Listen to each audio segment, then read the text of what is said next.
Good afternoon, everyone, and welcome to the first episode of the Patient Behind the Screen Advanced Simulation for Respiratory Critical Care. This is episode 1, Pancreatitis and ARDS. The information provided in this presentation is for educational and informational purposes only and is not intended as medical advice. This presentation is part of our efforts at Inspire Respiratory Critical Care, where we provide weekly podcasts called the Gas Exchange, expert panel discussions, weekly pearls, virtual classroom lectures, and other educational initiatives. You can find recordings of our podcasts on YouTube, Spotify, and Apple Podcasts. Recording of this panel discussions can also be found on YouTube.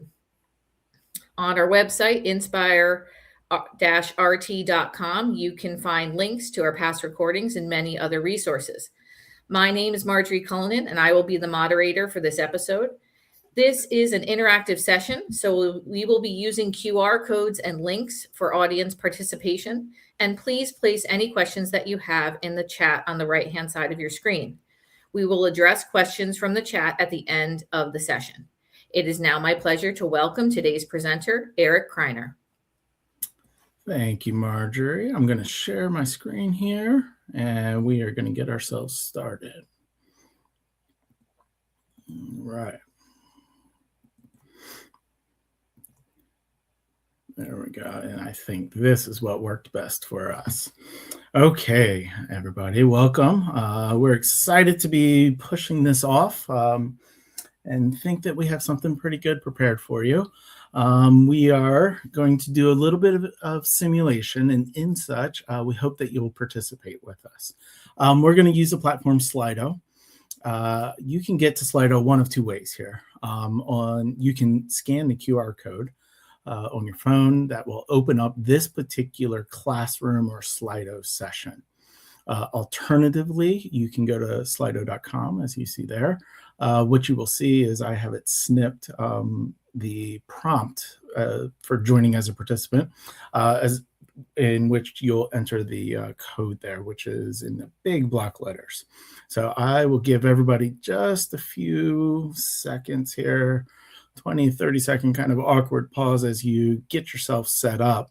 One little kind of logistic note is if you are in Slido and you go to the classroom, as we go to polling slides or interactive slides, you'll be able to answer. That'll be readily available for you on your screen.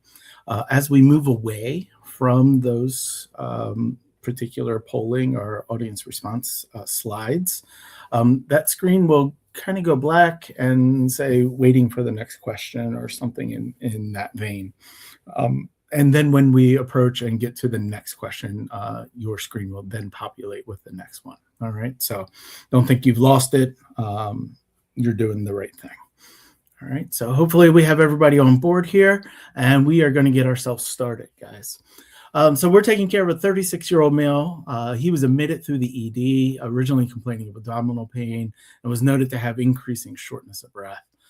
Some laboratory values and imaging confirmed acute pancreatitis, as well as acute hypoxemic respiratory failure. We initially tried to support him non-invasively with a high-flow nasal cannula. Unfortunately, this gentleman was eventually intubated due to that hypoxemic respiratory failure. He was taken up to the MICU, and this is the context in which we're going to place ourselves in. It's 48 hours after the initial intubation in the ED, and you have just come on to shift in the morning here. All right.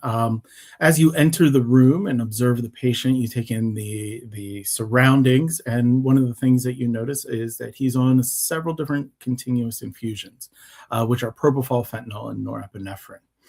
His RAS score is about a -2 right now, so he's a little bit arousable, but pretty sleepy for you. And we will note now that his ideal body weight is 69 kilos. His BMI is about 29. All right. And so that's some of the scene that you take in at this point. We now go and draw our attention and our eyes up to the vital sign monitor. I'm going to give you a few seconds here, about 10 seconds, to take all of the information in, as opposed to talking you through it. All right, so as not to draw you to any conclusions. After the vital sign screen, you do have access to the EMR in the room, and you note these particular laboratory values. You'll see the blood gas listed there. Vent settings that are reflective of that blood gas are coming up here in a minute. You also see normal lab values here, not normal in their value, but the normal typical labs that are drawn. All right, so CBC and complete blood counts and stuff. All right, and so I'll give you a few seconds to take that information in for yourself.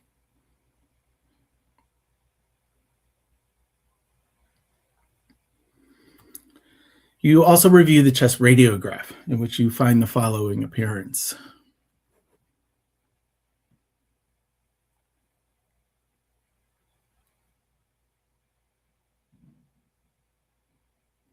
And now we go to the ventilator screen.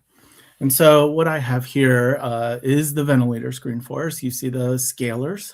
From top to bottom, we have a pressure flow and then volume time scalar sweeping across the screen. Up in the top left, I have blown up for us the ventilator settings and the measurements that are commensurate with that. Currently, right now, the patient is on ACVC. The FiO2 is 0.7. The PEEP is set at 8. The volume is 500 cc's, and the respiratory rate is set at 18. And then your measurements, just that for acquaintance, the measurements are there to the right-hand side. So I'll give you just another second or two to take this set of information in.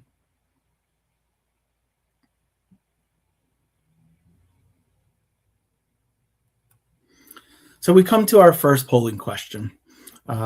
If you were not able to log in, again, the opportunity to log in is presented to you there on the left. You can quickly scan that QR code and it'll take you right to our classroom.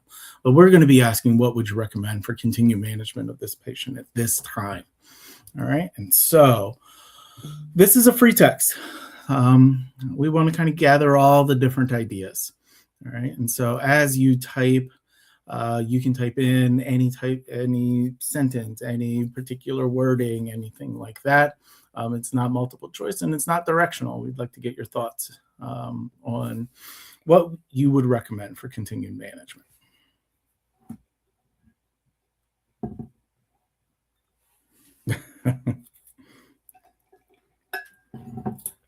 I'd answer.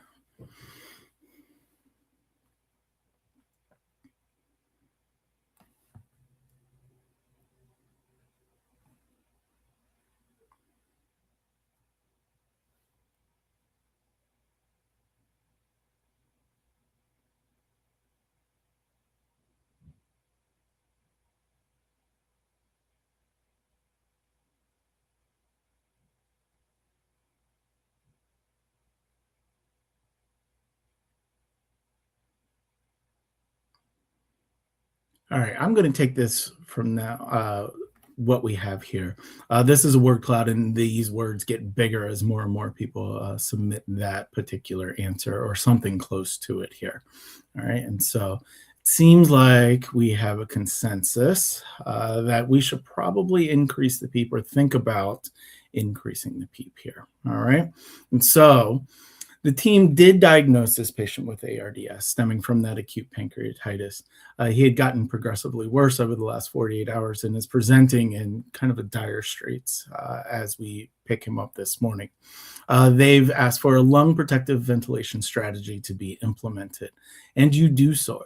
So what we're looking at here is the ventilator screen after your implementation for the lung protective ventilation strategy.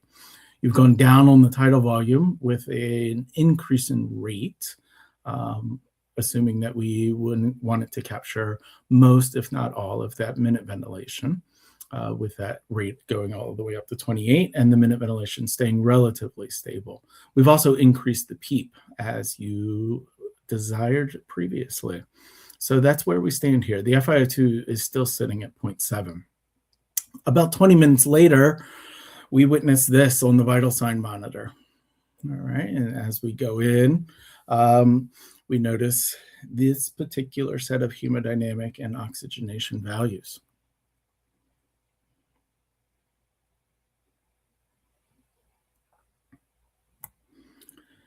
a blood gas was drawn about 20 minutes after, 20, 30 minutes after you've made those changes. And these are the results that come back from that drop in volume to 420, the increase in respiratory rate to 28, as well as the increase in PEEP to 12. The FiO2 remains 0.7 at this particular time.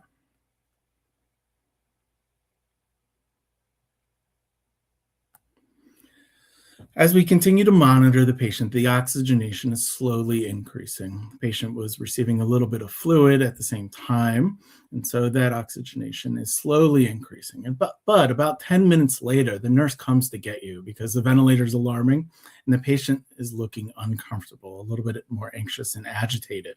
And you enter the room to assess the patient, and you observe this on your physical exam.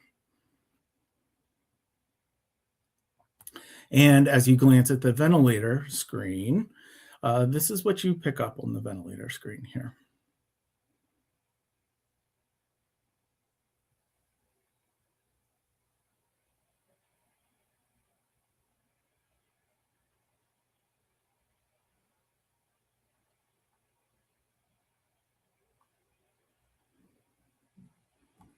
All right.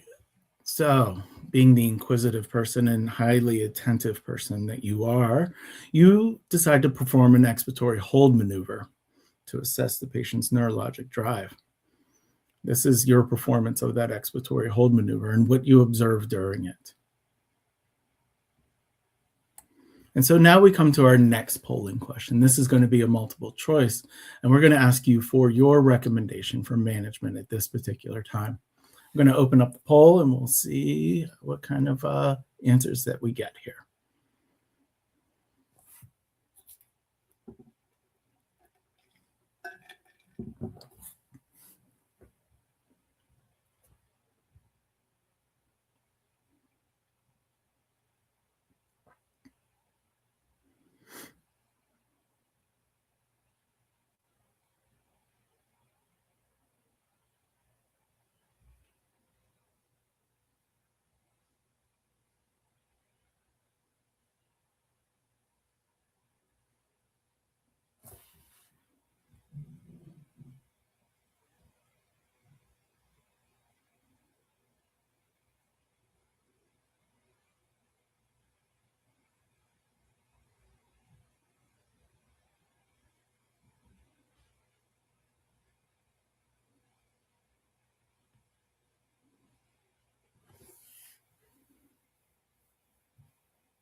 All right, I think we have a deadlock. If we were doing this live, I would clear this poll and throw this question right back out to the audience and ask you to talk to your neighbor and convince them that you had the right answer, because chances are they had a different answer than you did. Unfortunately, we're in this virtual environment. I think what we saw there would probably be what we would classify as a premature cycle. Some of the respiratory cycles were pure premature or early cycle. Some of them had a breath stacking phenomena that went along with that. The main logistical discordance that is going on, or the interaction that's going on between the patient and the ventilator, is that the patient's neural inspiratory time is longer than the ventilator's inspiratory time. As such, their inspiratory effort goes beyond the termination of inspiration and leads into expiration. In that vein, what happens is, because the patient continues to inspire and expand their thoracic cavity beyond inspiration, they actually will drop the pressure and the flow within the circuit, and sometimes be able to trigger a second breath to come on after the first breath has been delivered. That occurs without exhalation of that first breath. And so being the fact that the neural inspiratory time is longer than the ventilator inspiratory time, if we were to increase the inspiratory flow rate, we would exacerbate this condition most likely, because we would be decreasing the inspiratory time. All right. And so as such, I also think we have to kind of put in the context here, at what point in mechanical ventilation we are, essentially. Are we in safety or comfort or liberation? And at this time, I think we're probably more in the safety realm of our goals of mechanical ventilation as opposed to the comfort roles. He's an acute ARDS. We've decreased the tidal volume, which will decrease the inspiratory time, and it sets up this logistical problem. So I think probably the best, for that reasoning, the best situation here, seeing as the patient is in this preservation of lung protection strategies, is probably to increase sedation in this particular patient at this time. So the team decides to do that. The sedation was increased to mitigate the patient's respiratory drive and asynchrony, and we reassessed the patient about 30 minutes after the initiation of sedation. A blood gas was additionally drawn. You see the results there in front of you that are roughly right around the same. There's no drastic or marked improvement in either direction. So we're maintaining the same arterial blood gas results. This is our monitor. And so we're about 2 to 3 hours into our shift without resolution. You observe the ventilator screen, and this is what we find here.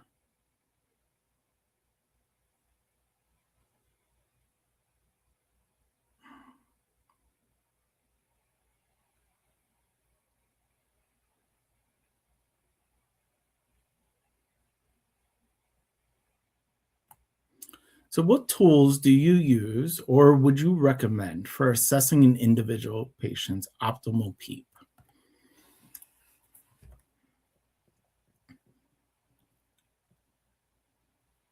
I do believe this is a ranking type of poll in which you can pick the top, what you would put as your top one, and then number 2, and then number 3 and 4 and 5 and 6, essentially.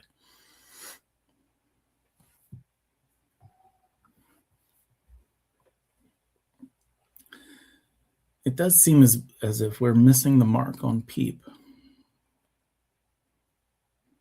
though we had increased it from 8 to 12.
All right, so I'm going to cut this off here. It seems, one more, 2 more. That's all I needed to say.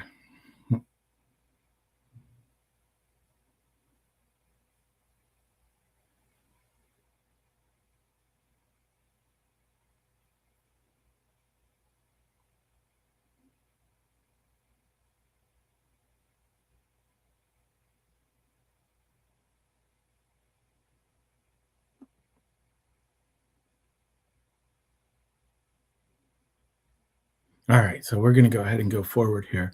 Seems like most people in this, or more people in this group, like the transpulmonary pressure guided PEEP. It is a great idea behind lung mechanics and uncovering the relationship of chest wall compliance and respiratory system compliance as a whole. But clearly it takes very specific equipment. We've talked about it in many different panel discussions, around the edges of its use, as well as a pretty in-depth discussion of its use within podcasts. Electrical impedance tomography, kind of newly on the scene in the United States, widely used throughout the rest of the world for a good period of time, put it that way. The evidence base is growing, and it's emerging within North America, specifically the United States. But again, another very specific piece of equipment that would not be able to be widely used by every single hospital. I think underneath of here, we have things that can be done by everybody. And I think best compliance kind of works its way up, as well as these the PEEP and FiO2 tables. All right. And so generally that is what most people have at their disposal. The team, we in our particular hospital in the simulation world that we are living in, does not have either one of those. So we have no transpulmonary or esophageal manometry, nor do we have electrical impedance tomography. But we do have our brains, and we do have our smarts, and we have the ventilator in front of us. So the team has requested for you to provide an assessment of the patient's potential for lung recruitment and recommendation for optimal PEEP. To go about doing that, you proceed to do an airway opening pressure maneuver. And so what we're going to do here is that airway opening pressure maneuver using a slow flow with a constant flow pattern. And we will freeze that screen. And what we have is this inflection point that is showing itself on the ventilator screen for you. If unable to visualize what pressure that is at the cursor point, it's about 14.1 up there in the blue beside the pressure. All right, so that inflection, as it changes from its vertical prowess up the pressure time scaler and then goes off into a linear format, is happening at about 14.1. That airway opening pressure maneuver was then followed by a recruitment to inflation ratio maneuver. And we're going to understand the potential for lung recruitability. Right now, the PEEP is at 19. And with this change, we drop the PEEP by 10 centimeters of water to 9. All right. And we observe after that drop in PEEP, up there in the top left-hand corner, that exhaled tidal volume was 820, and the plateau pressure on the PEEP of 9 was 24. All right. Retrieving from the website for respiratory calc, retrievable from the website that is referenced there down at the bottom, we have the lung recruitability and airway opening pressure calculator. In such, we've input the variables. We perform the airway opening pressure, which is vitally important to understanding the lung mechanics that are in play at the time and influencing your measurement of lung recruitability here. So the airway opening pressure was 14. We used 5 centimeters above that, and we did drop down to a PEEP of 9. The tidal volume that was set was 420. Exhaled was about 420. As I stated, the low PEEP was at 9. And the exhaled volume, when we dropped from high to low PEEP, we observed to be 820 milliliters, and the plateau pressure at 9 centimeters of water PEEP was 24. We asked the calculator to compute that for us, and it spits out an RI ratio of about 0.9 and indicates to us that we have a volume recruited of about 190 mLs. This is suggestive of the potential for lung recruitment, and as such, we want to explore what would be the ideal level of PEEP. All right, and so the team elected to do a compliance trial here. And so what you have in front of you is the values that were obtained during that compliance trial, going downwards in decremental fashion from 20 down to 10 in increments of 2. The plateau pressure was collected along the way at each stop on the PEEP scale, and therefore the driving pressure was calculated from that. So you can see the differences in driving pressure as we work our way down or up the scale, as you so please there. All right. I'm going to ask the next question is going to be a polling question, which is going to be very pointed, which is what is the ideal level of PEEP in preparation for you, and so that you are observing this particular set of information. So given that information in your previous assessment, what would you conclude is the optimal level of PEEP?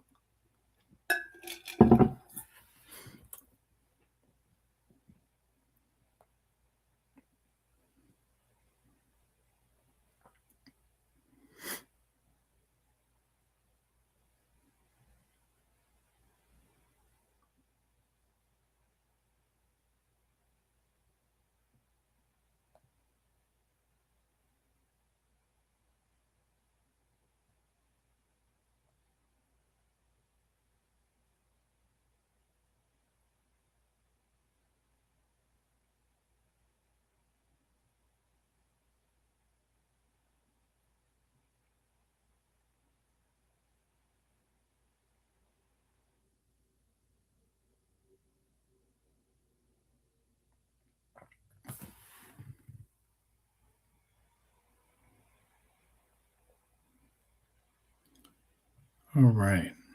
I think I'm going to conclude this poll. Again, that's all I need to say.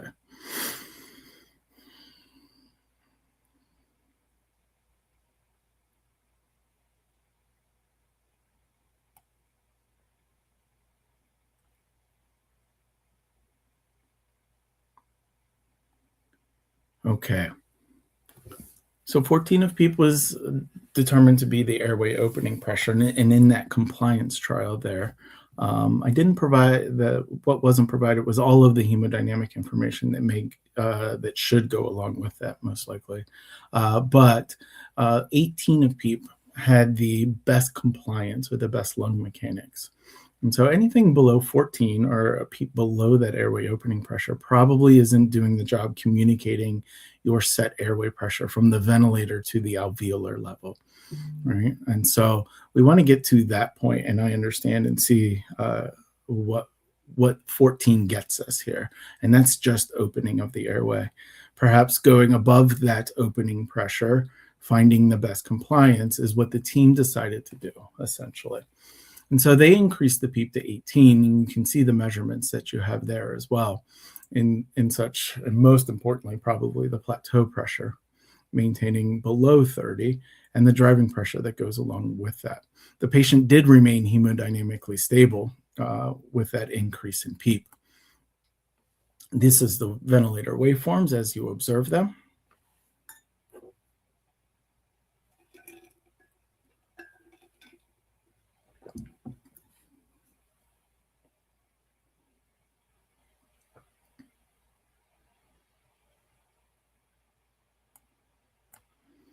And a repeat blood gas was drawn. The results you obtain from the EMR reflective of the increase in PEEP to 18. And so there you have them on the last column, drawn at about 45 minutes after the last particular one, and reflective of that increase in PEEP. Perhaps that's why we were struggling along prior to all the way going towards the left with our PaO2s in such that the PEEP was set below the airway opening pressure. But we get those results, and what we're going to ask here is, what is the next best evidence-based intervention that we should implement? Ask ourselves, what should we be doing next?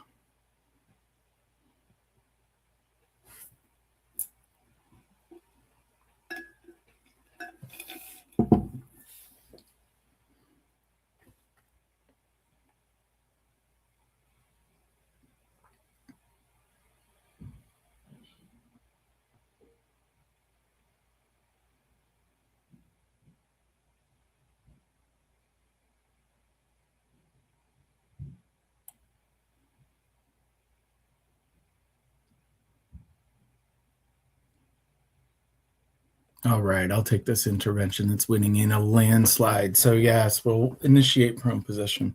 Patient was placed in the prone position, and we reassessed them about 6 hours later to gain a full patient ventilator assessment. You see the waveforms in front of you as they sweep across your screen, and do note the measurements as in the prone position after a 6-hour period here. We can see that the plateau pressure has decreased now from 30 to 28. And after 6 hours, a repeat blood gas reveals the following.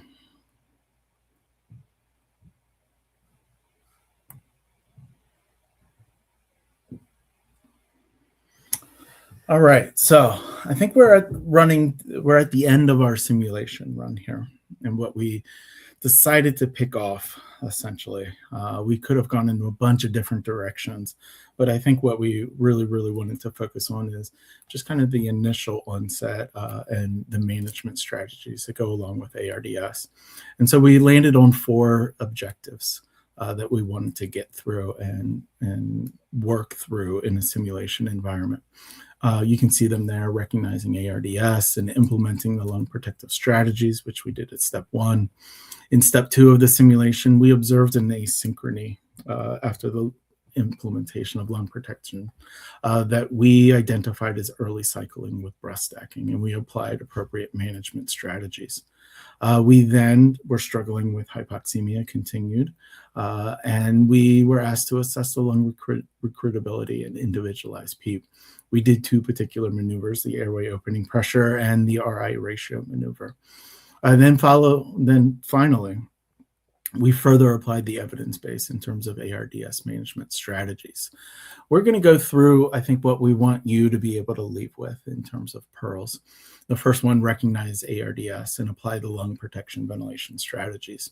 Our patient had an acute onset of hypoxemic respiratory failure secondary to a pancreatitis. The initial ventilator screen is, and as you saw in step 1, in which the FiO2 was 0.7, the PEEP was at 8. The tidal volume was a little more than 7 cc's per kilo, and it produced a plateau pressure of about 33. So we had a pretty wide driving pressure here of 25. With that, we had bilateral interstitial infiltrates on our X-ray, and we had a PF ratio of about 80, which I think, according to the Berlin definition, we would probably classify this patient as having severe ARDS. We were not meeting goals of oxygenation. We were using toxic levels of FiO2 and pretty low PEEP. All right. We were also not meeting goals of ventilation or lung protection strategies in the fact that we were using a 7 cc tidal volume that produced a plateau pressure of 33 and a driving pressure of 25. We will point out and we'll make more apparent here is that we have to be better at recognizing ARDS. Most recently, the definition has expanded to a global definition of ARDS. It retained much of the Berlin definition, however, it expanded the diagnostic criteria to more low resource environments that could be widely applicable. And so I will also point out within the global definition that non-intubated patients were also included in this expansion. The chest imaging was no longer reliant solely on chest radiograph. Ultrasound was included within that, speaking to the idea of a low resource environment, as well as the idea that maybe perhaps you do not, or clinicians may not have access to arterial blood gas results.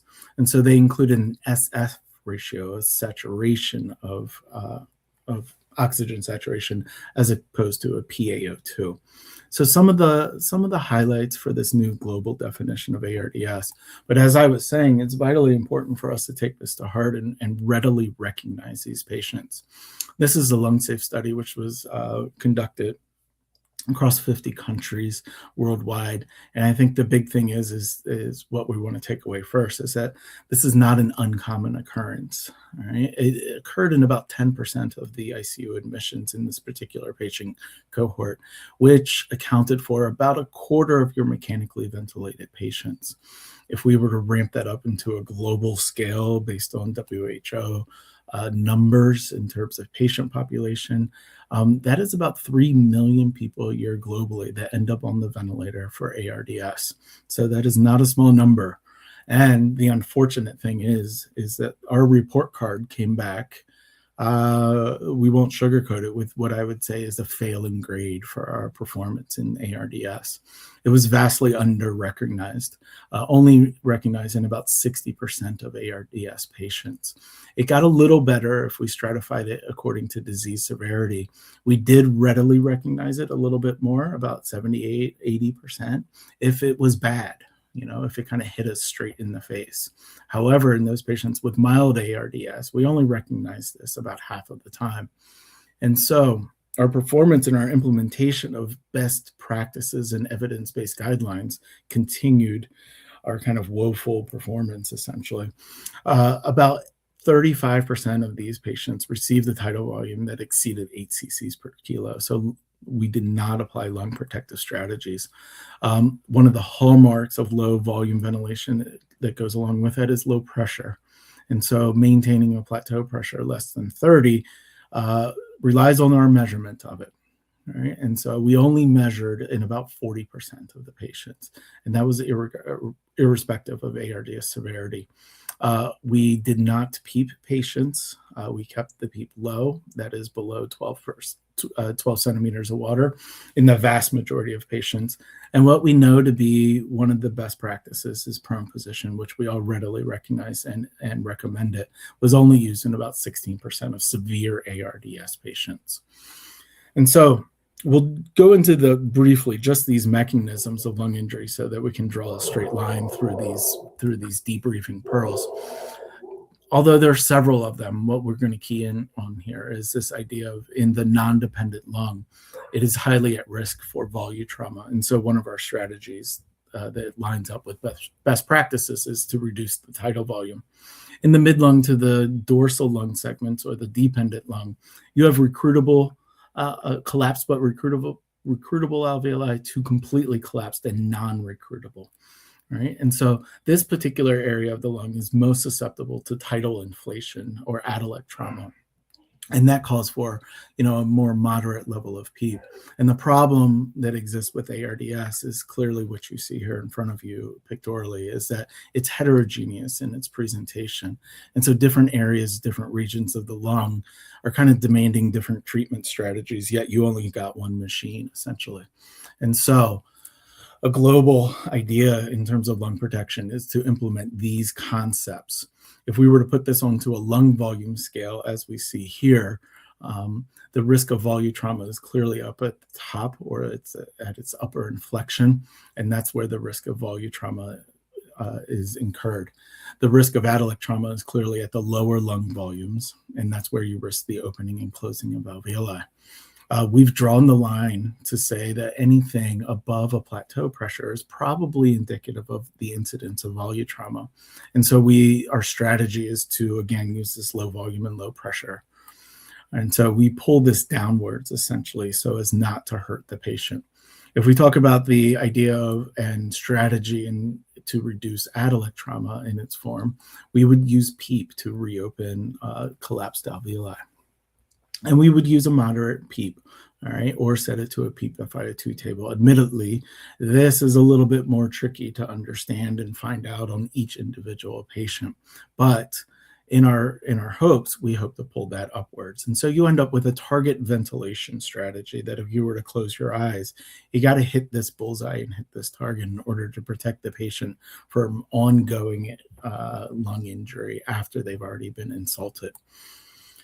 So that was pearl number one. We got to recognize it and implement early. The next pearl was recognizing the asynchrony. And we focused here on an early cycling just because that sometimes lines up with the reduction in tidal volume.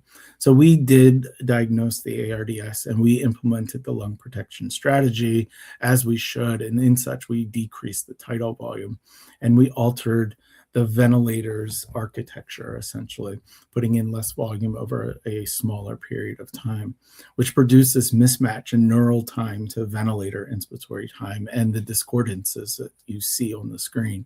And so what we want to kind of leave with is this idea that this can be tricky, all right? This can be tricky if misdiagnosed, all right? And so early or premature cycle, again, is a patient effort that stimulates a breath from, or triggers a breath from the ventilator.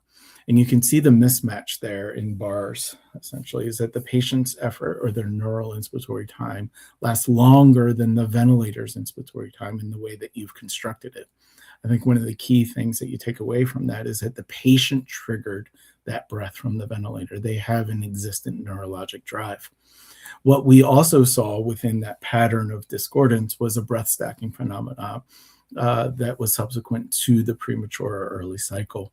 The same thing is happening, is that the patient triggers the breath from the ventilator. However, that patient's effort continues at longer or strong enough to trigger the second breath to be delivered from the ventilator without exhaling the first one. All right. And so that is the phenomena that happens with this particular discordance in early cycle and premature cycle, with and without breath stacking. What we wanted to point out here is that this can look really, really similar to a reverse trigger, or what we'll term here as an early trigger, in that the breath is delivered from the ventilator, looking exactly the same, and phenomena that is becoming more understood, whether it's entrainment or a diaphragmatic reflex, whatever it is, but the breath from the ventilator is stimulating the patient's effort, hence the naming or the nomenclature of a reverse trigger, as opposed to the patient triggering the ventilator's triggering the patient. And so what you can see here is that what would line up morphologically is kind of the same thing, in which the patient's effort may indeed last longer than that breath from the ventilator and look exactly the same. And the key here is that breath from the ventilator is time triggered. It is not as a result of a patient's neurologic drive. That phenomena also occurs with a breath stacking occurrence after that. So with or without, the same thing, these same appearances can show up. And so if I were to put these onto a ventilator screen, this would be an early cycle with a premature cycle, wherein the patient initiated that effort. And this is the phenomena with breath stacking. However, if I put the reverse or early triggering phenomena with and without breath stacking, they look very, very similar here. Right. And so we have to sort out which one it is, because they really demand kind of two different contemplations in terms of management strategies, as well as what happens essentially, okay, in terms of its injury or its potential for injury. Saying that, one of the things that does occur or that we can do to sort that is an expiratory hold. I recently heard Eduardo Morales say that expiratory holds should be performed as frequently as inspiratory holds, which made me shudder a little bit, saying what I said about the LungSafe study, seeing that not many people did those even, but this is part of an assessment here, and we can draw out a lot of different types of information. In this case, we were drawing out the idea of and asking the question of whether the patient had a neurologic drive to breathe. And we can see during that hold maneuvers that the patient had a pretty consistent neurologic drive to breathe. And so we landed on the diagnosis of a premature or early cycle here. All right, and we can see both of those breaths are patient triggered with the red triangle down at the bottom of the flow. What I do want to point out is that the injury, why it's so imperative that we understand and act upon this, right? Because what is happening with the delivery of a second breath, not exhaling the first breath, is that we're essentially doubling the tidal volume of the patient. Though you may have 6 cc's dialed in onto your ventilator setting, the patient is effectively receiving 12 cc's. And so double stacking can result in significant lung injury because of excessive alveolar volume and pressure, as well as excessive transpulmonary pressure because of the patient's activity here. And due to that patient's activity, they're at risk of pendula phenomena, which introduces regional lung injury, most notably probably in the dependent areas or the dense focal infiltrates of the lung. All right. And so the team weighed in that particular step the risk and benefit of sedation or just vent management. And they went ahead with sedation, considering the patient was in their acute onset. And they deemed this patient at risk for further injury. So that's why they elected to sedate the patient. We then did a lung recruitability, and we individualized PEEP. We assessed lung recruitability. So after an appropriate RAS goal was achieved during our simulation, the patient was sedated and passive. They continued with a low PF ratio. The PEEP was set at 12. The FiO2 requirement was still 0.7, indicating a pulmonary shunt here, phenomenon that was happening. And so the team had asked for an assessment of the patient in terms of, do we have the right level of PEEP? And we went through it and decided on a couple different ways to assess that. So the first one we did was an airway opening pressure, or assess the patient for airway closure, and we determined the patient's recruitability. Right, airway closure is a pretty common phenomenon. About 1/4 to 1/3 of patients, 25 to 33% of patients in ARDS have this.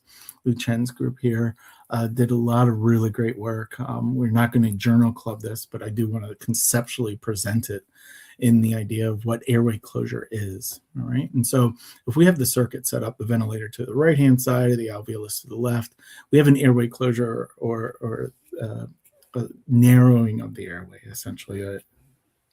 And so the airway pressure set by the ventilator is essentially not in direct communication with the alveolus. Or another way to think about it, and analogous, is that it's your pressure, your PEEP, is not making it all the way to the alveolus because the airway is simply closed.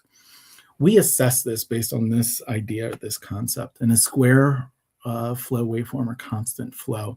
It constructs or produces a pressure time scalar that looks like that in yellow. There are building blocks or sections of each part of that pressure time scalar that line up just like that. The PEEP at the bottom, that initial increase in pressure that is more straight up is the result of resistance and flow. And the linear part of that is the result of the compliance and the volume. What we're going to focus on here is this flow and resistance part of this, okay? And so if I reduce the flow very, very, very low, in this case, we'll just kind of make up the general idea, something less than 10 liters. But if we use the idea that if the flow is near zero, what would the pressure be? And you would come to the conclusion, well, there wouldn't be any pressure. And if I asked you what the resistance would be if the flow was near zero, you would probably come up with the same conclusion. So by reducing the flow, what we're going to end up doing is taking that piece of the pressure time scalar and just kind of shoving it out, kind of taking it out of the graphic, essentially. And that compliance and volume is clearly still there. I haven't done anything to that. I've only reduced the flow, and that's going to lay down and fall on top of your set PEEP setting. All right. And so in the absence of resistance and flow, this is what an alveolar pressure would look like, essentially. All right. And I'm going to leverage that concept. And so this is how it's performed on this particular ventilator. I think we can easily translate it to any of them. I would reduce the rate so as not to incur any levels of air trapping, essentially. All right. And I would put the flow on a square flow waveform. I would reduce that flow rate to something very low, maybe less than 10 liters. In this case, what I have highlighted is about 7 liters a minute there. All right.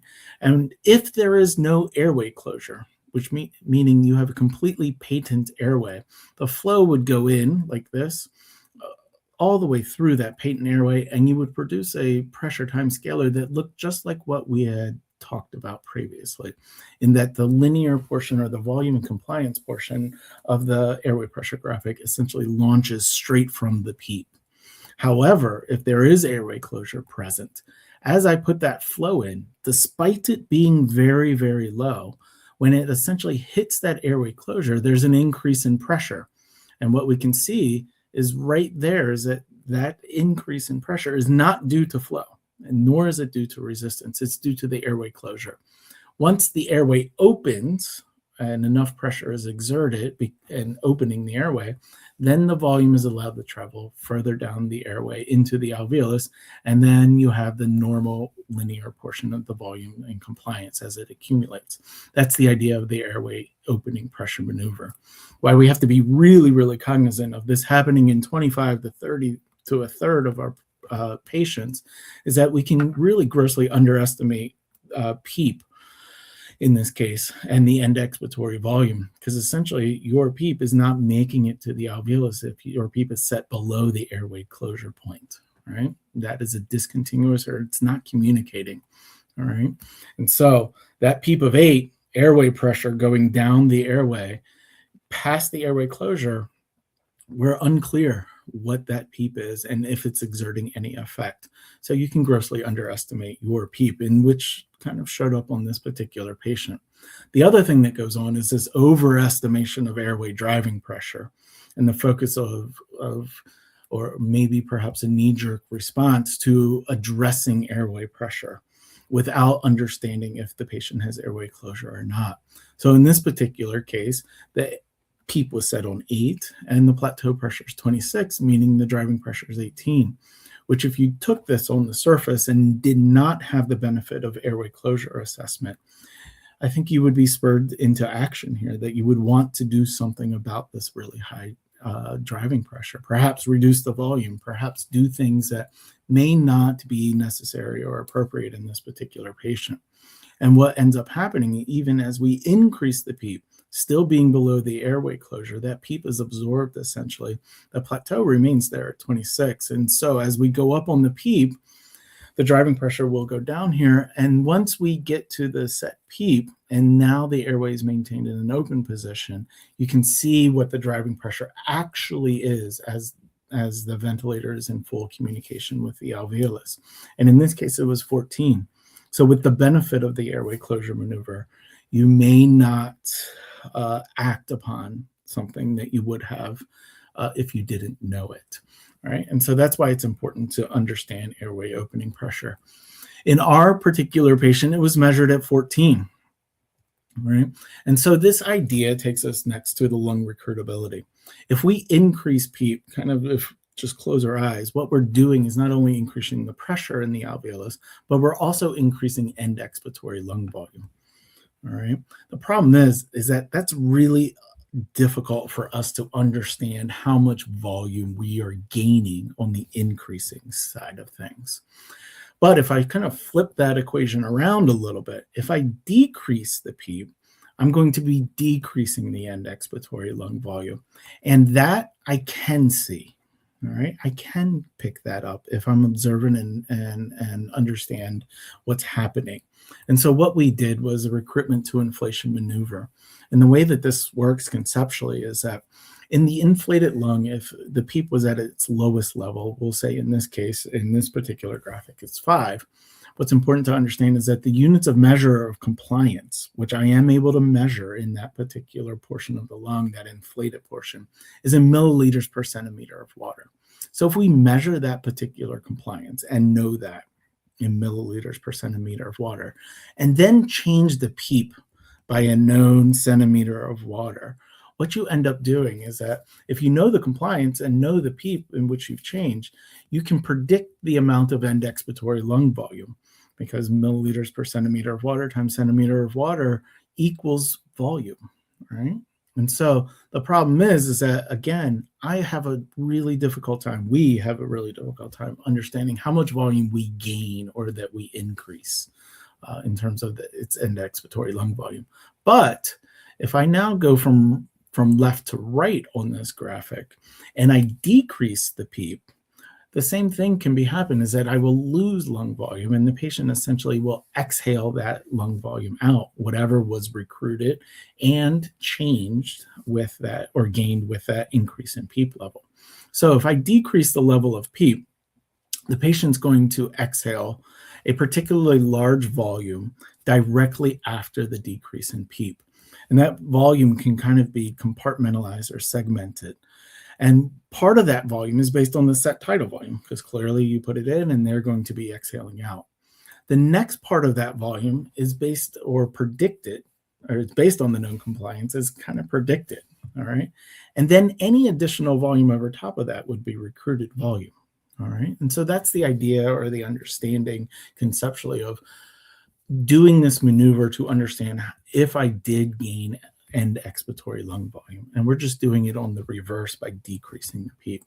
So the maneuver in this particular graphic here, we set the PEEP at 15, and we'd like to set a pause so that we can measure the plateau pressure directly after our change in PEEP.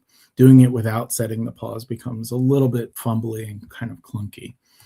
And then we decrease the PEEP to 5. At that point, right when we hit accept, what will happen after the patient inspires, it will immediately go to the next subsequent exhalation down to your set airway pressure, your set PEEP level. And that patient will release essentially a large volume during that single breath. The plateau pressure would then be measured directly on the next breath. All right. And so we need to be able to observe this exhaled volume when we change the PEEP, and then pick up this plateau pressure on that lower level of PEEP. So kind of simplistically, decrease the PEEP, and that change in PEEP should be 5 above the airway opening pressure. The highest level of PEEP shouldn't exert an injurious plateau pressure. So there's lots of little caveats in this, but you'd like to see a change in pressure of 10, and you definitely need to see more than 5 above the airway opening pressure. And we did 19 to 9. At 19, we were right at a plateau of 30, if you had picked that up. So that's why in the simulation, we elected not to go higher, for instance, 24 to 14.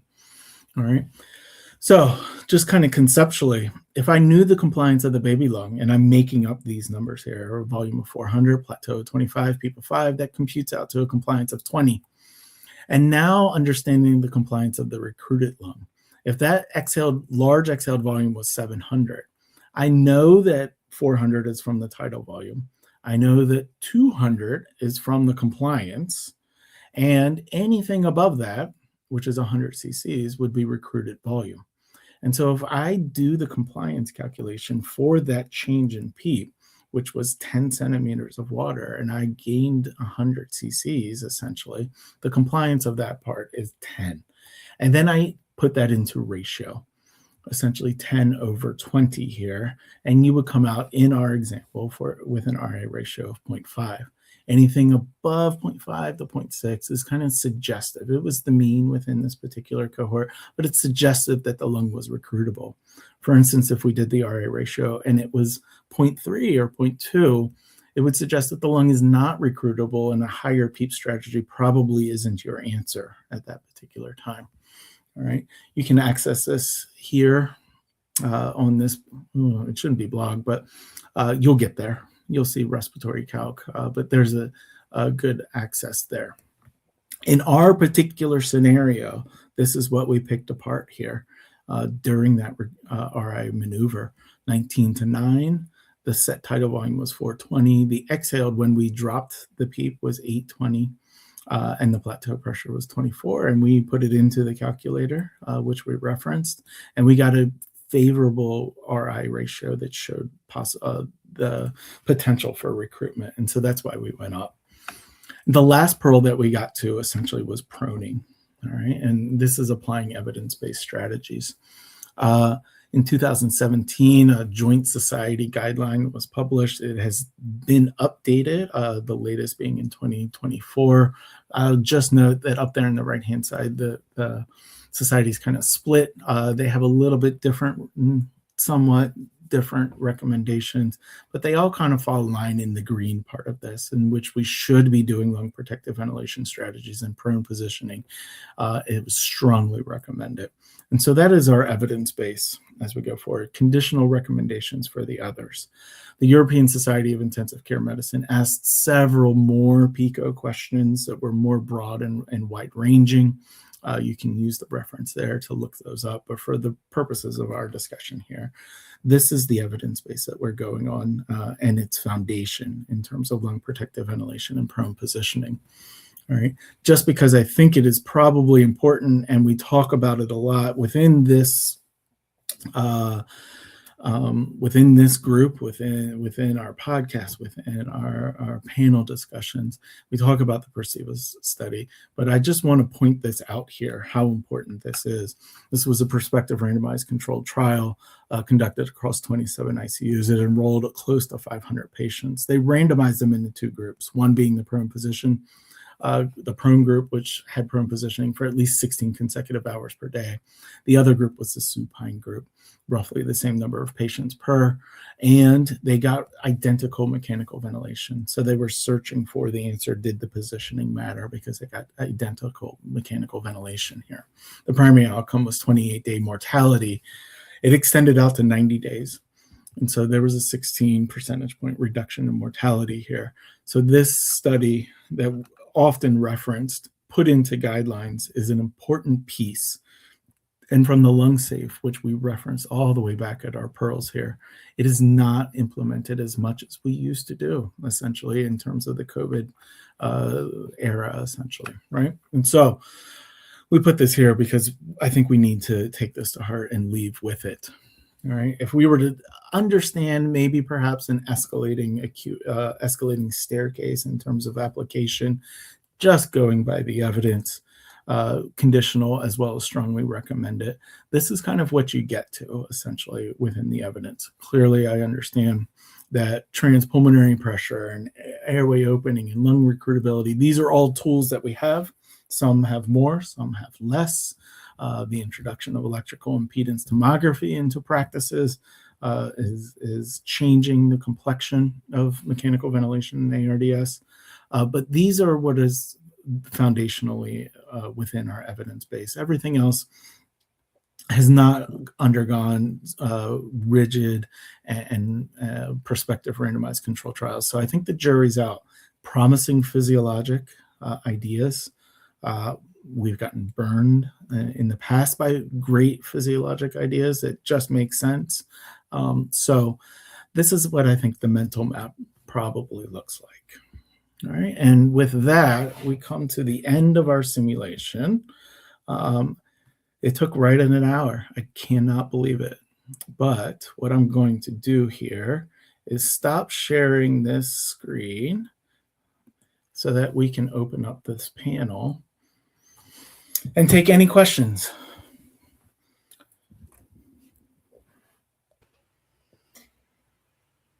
So anyone in the audience, if you want to put questions into the chat, we can see them and read them out to the panel.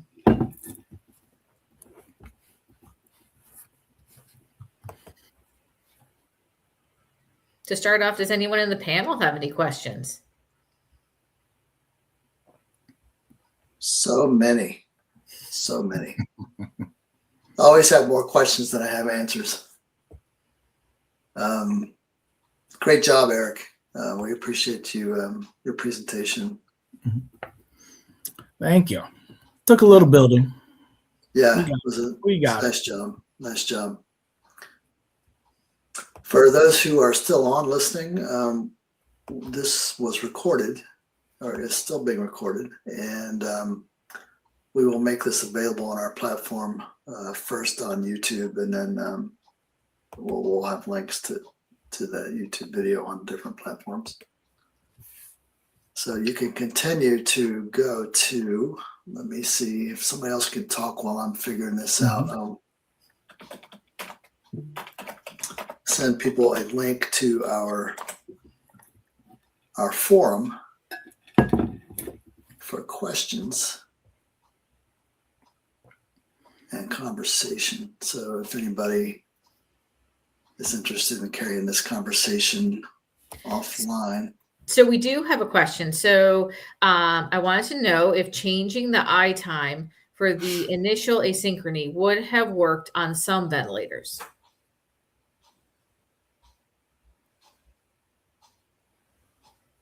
Anybody want to take that? I don't remember what the first asynchrony was. So First asynchrony was a early cycle. Yes, Raina. I think most notably, you would have to lengthen the I time. Which mode were you in, Eric? VC. That one? Yeah. Volume control?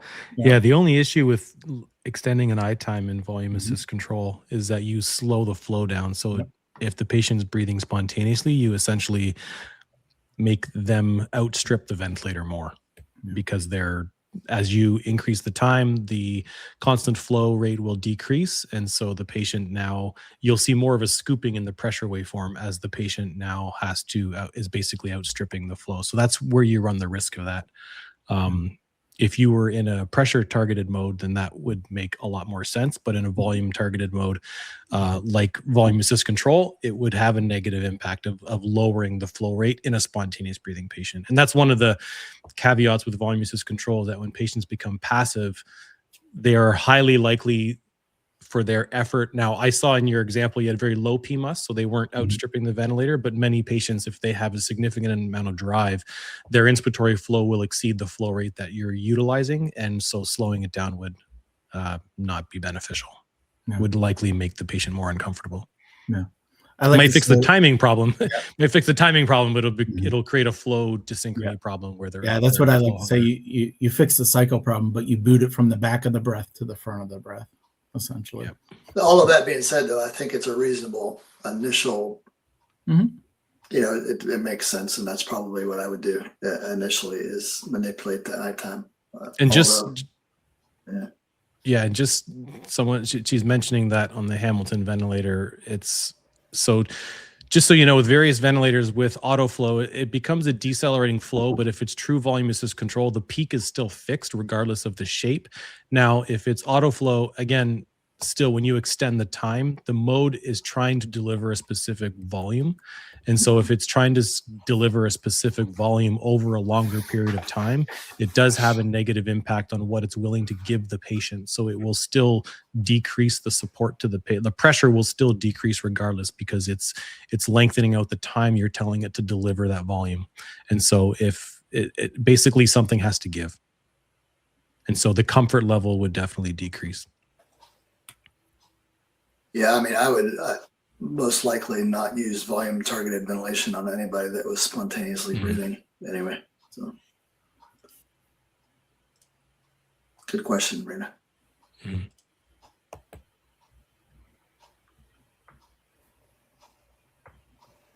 Yeah, this is also an issue with something like PRVC, for example, where if your flow is not reaching zero, you can extend time to get more flow, which means more volume, and therefore it could reduce pressure, for example.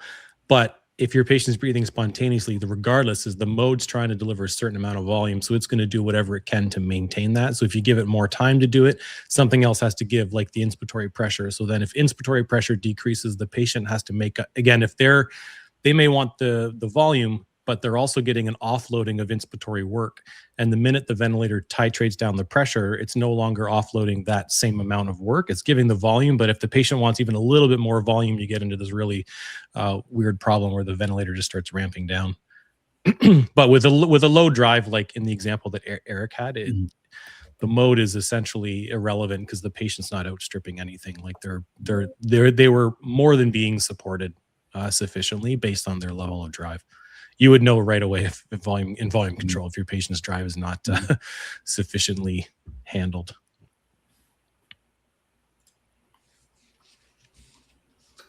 Excellent points. Right. Okay, well, All right, guys. we don't have any more questions, and I think that we could probably wrap this up. Appreciate the panelists, appreciate everybody who signed on to take part.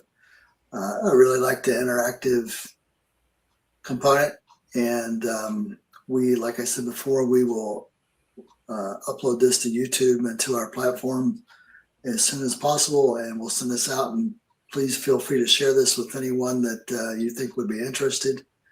And we appreciate everybody. Great, thank you.